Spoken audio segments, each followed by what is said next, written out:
I'm Kenneth, a relationship coach and a psychotherapist. Every relationship is different, and every breakup is different. Work with me, and you'll get professional help on your situation. Just click on the link in the description below, or go to my website, askcraig.net.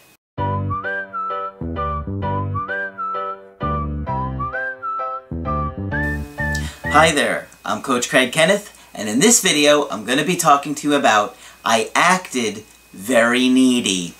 Well, needy behavior is a massive turnoff in relationships. And the problem is, if you grew up in a home where you were unseen, unheard, people didn't give you a lot of attention, you felt unloved or ignored, maybe your parents worked all the time, or they had a mental health issue, they were anxious or depressed, maybe you had a ton of siblings, whatever it is going on. If you had that going on in your early childhood, chances are you didn't get a lot of your needs met. You felt alone and isolated and abandoned. Now, what happens is, when that happens in your early childhood, we tend to really struggle in our adult romantic relationships, and we oftentimes expect our partner to meet those unmet needs. And let's be honest with you, it's not fair, and it's not okay to do that, because it's just too unreasonable, especially for those of you who've had a massive abandonment or massive amounts of neglect or abuse. You have to act like an adult. You can't expect your partner to take care of you.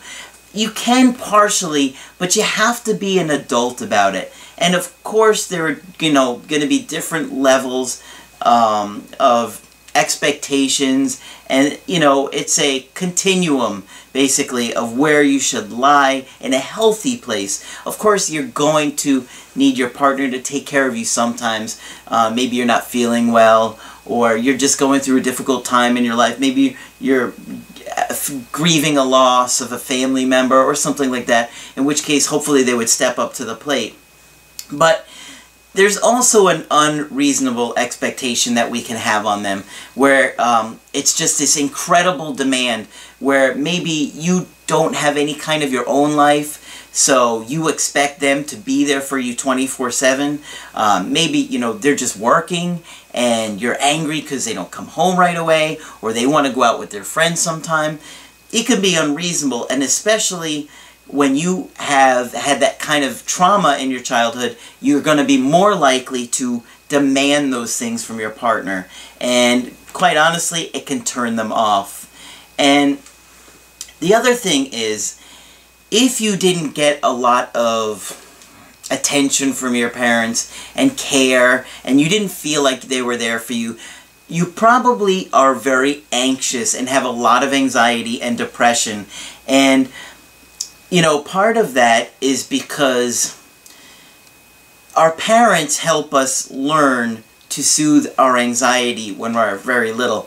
And if you didn't have a parent that helped you do that, you never learned to do it.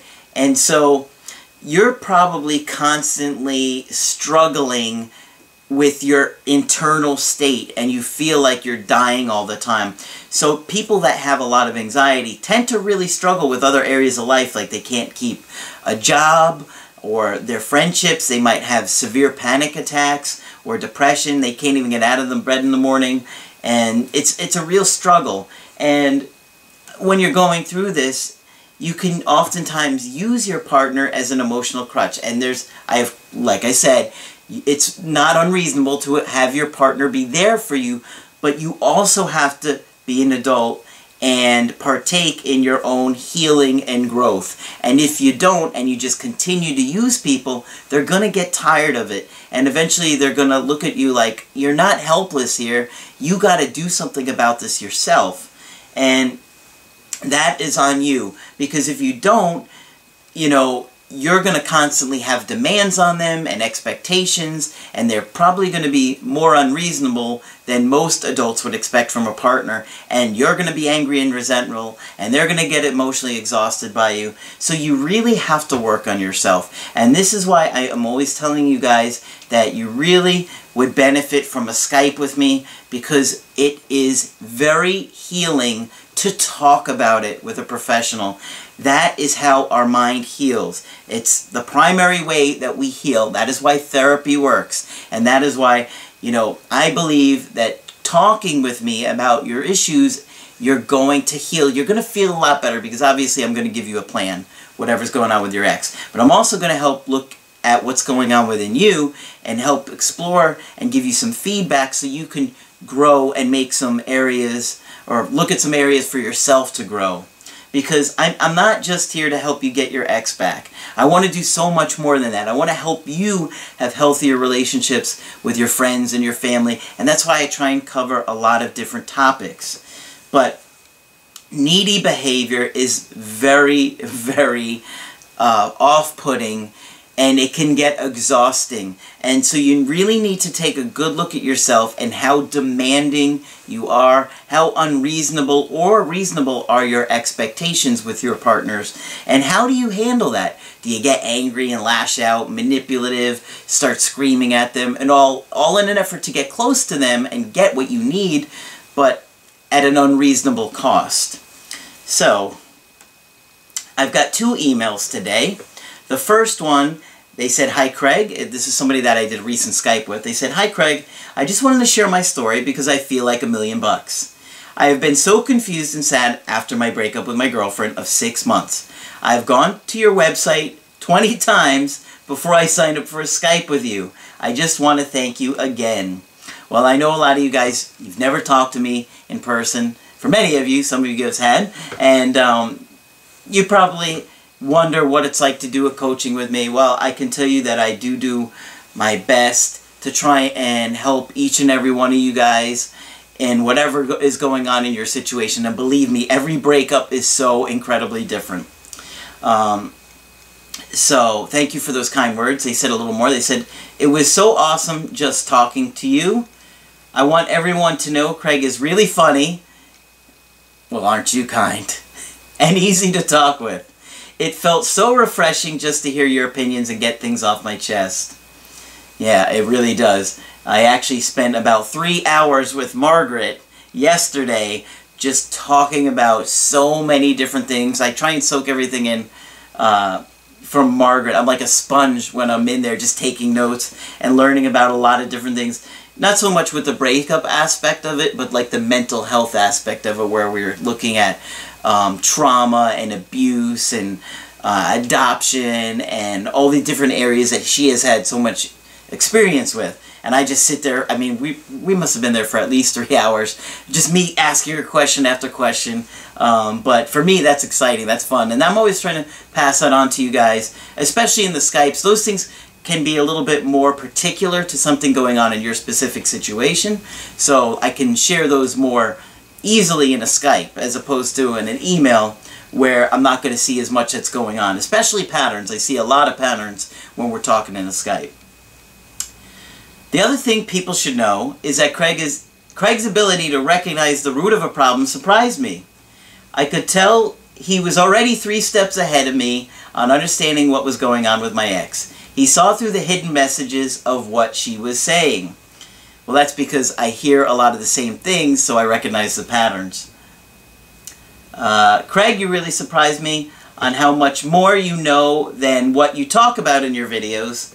If you guys think Craig is good on a video, you should see him in person. Thank you again. Looking forward to Skyping with you soon. Thank you very much for those kind words, and I really do appreciate hearing that from you guys, because it makes me feel good that I'm really helping you through whatever you're going through, because every situation really is so different. And so thank you guys. And you know, I do really appreciate when you guys leave comments in the YouTube section, especially when you've done a Skype with me and you tell people yourself how you enjoy talking with me, because then I know, look, you can see it from other people themselves. I don't have to push that on you. I have an email here. that said, I broke up with her 3 months ago. This guy is in his late 30s, and the girl he was dating is in her mid-30s. And he says that they dated for just under a year. He was talking about her family, and he said she was raised by her father, who was a weak man. The stepmother treated her bad. No family to depend on because she had a teenage mother. Wow, so this girl that he dated had a really rough. You know, father was weak. Not sure what that means, but probably maybe some alcohol involved, or depression, or inability to keep a job, maybe abusive emotionally, physically, who knows. Stepmother treated her bad too, so this woman probably has a real hard time trusting people. I broke up with her because I felt like she was distant and wasn't making time for me. Well, that would make me frustrated too. If I'm in a relationship with somebody and they're not making time for me, I'm going to think, okay, if you're not making me a priority, then this relationship isn't going to work. Especially if, you know, you're in a situation where they've been together for about a year. This isn't something you've just met somebody. She was going through a custody battle for her youngest son, which was nasty.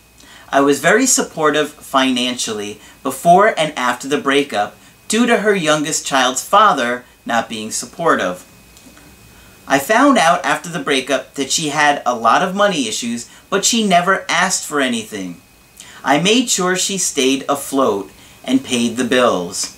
Okay, well, what I hear you saying is that she had a lot of money issues, but she didn't ask for your help. You volunteered to help, and that's an important part of this, because if she didn't ask you for these things, then you can't really say she's using you or accuse her of using you if she didn't ask for it, right? I didn't handle the breakup well at all. I attempted to get back with her 3 days later. Every time I did something for her, money-wise, I pressed the issue of being together. Okay, so what that tells me is that you might be feeling insecure, and so you try and buy her love. So you think, if I buy her love, if I pay for these things, it's going to make her care about me. But it really, that doesn't work. I think I allowed myself to be taken advantage of. But did she take advantage of you? I could see your point, but at the same time, she didn't ask you for anything. I only found your work a month ago. I went into no contact, and she would send me random texts after a week. She would tell me every time she was not interested in being in a relationship. So she's reaching out to you, but she tells you she doesn't want to be in a relationship. So my guess is that when she was reaching out, you were probably coming on too strong again. Every time she reached out, I was too available. Well, that just goes along with what I just said. I've never had her face-to-face since the breakup. Almost like she avoids it. She is avoiding it. She is avoiding it. If I call her, she might answer. If I text, she might text back. Well, if she might do that, then that shows she's not really that interested right now. Because if she was, she would be texting back. I acted very needy, and like she was more than myself, I acted very weak. Well, we create our own values with people. Whether you see it or not, there are tons of tiny little microtransactions that we do in a relationship. Things we say, the way we look at somebody, the way we offer to do something. There are tons of little things that we do that you might not even be aware of that show somebody, this is what I think my value is.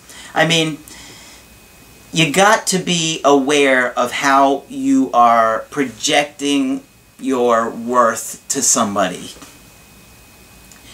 She feels like I might interfere with the relationship with her son. I found out from a mutual friend that she went to another city, I won't say where, and posted an unclear picture with another guy. So she's already talking to another guy, which is probably why sometimes you're getting a response and sometimes you're not. right? A few days before, we got into an argument where I basically told her I didn't want her. So she blocked me on social media. I started no contact immediately.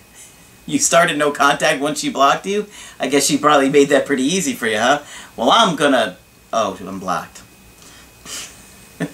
Once I saw a pic, I went to vacation the next weekend for a week. My vacation was good for me. It recentered me. She hides her son's story on Instagram. It's odd. I'm sure she saw the pics of his vacation. I've been in no contact for 2 to 3 weeks. What is my next move? She's a good woman and I miss her. Well, it's interesting because you're saying she's a good woman, but you're also saying I allowed her to take advantage of me. So, what do you really think is going on here? Did she take advantage of you? Is she the kind of person that took advantage of you? Or you're just saying you allowed yourself to kind of be a doormat here? But, you know, regardless of that, if she's dating another guy and she's only responding to your texts sometimes, I certainly wouldn't be chasing her. I mean, she's obviously exploring a relationship with somebody different right now, and I think what you should do is focus on yourself and look at what happened in your own early childhood and figure out why you're putting other people in front of you, which can take some time to do, but it's going to put you in a place where you're going to have healthier relationships. But I certainly wouldn't be chasing this woman when she is going out with another guy, because she's just going to be more turned off by your behavior. And to you every time you were in contact that she didn't want to be in a relationship with you. And like you said, you were probably acting too needy, and my guess is that, you know, you were coming on so strong when she was coming around that it just chased her away. So I would focus on yourself right now and see what happens with her in the long term. Maybe she'll come back around again if it doesn't work out with this other guy. So, if you want to get my help, just go to my website, AskCraig.net, sign up for the coaching option that works best for you. I do Skype calls and I do email coaching. And if you like the video, throw a like on there. I do appreciate it. But that's it for this video. I'm Coach Craig Kenneth, and I will talk with you soon.